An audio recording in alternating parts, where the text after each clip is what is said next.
Today we are going to find perimeters and areas of these rectangles.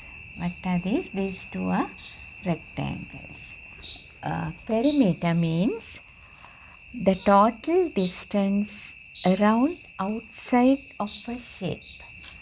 Perimeter means the total distance from here to here. Total distance around outside of a shape is called perimeter.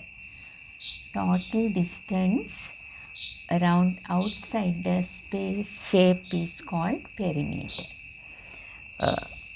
An area, that is amount of space inside the shape, is called its area.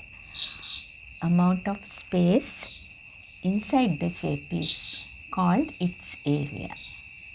Area is amount of space inside the shape. It's called its area, and perimeter means the total distance around outside the shape is called its perimeter. Now today we are going to find perimeter of these two shapes, rectangles, and areas of these two rectangles.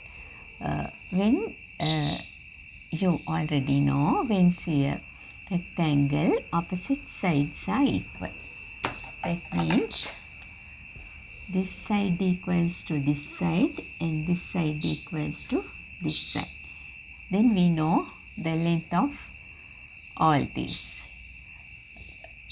Here this equal to this and this side equal to this side. Then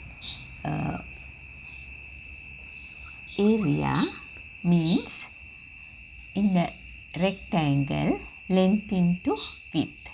That means 6 centimeters into 5 centimeters.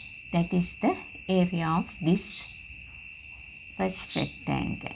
Area 6 into 5. That means 30 square centimeters is the area of this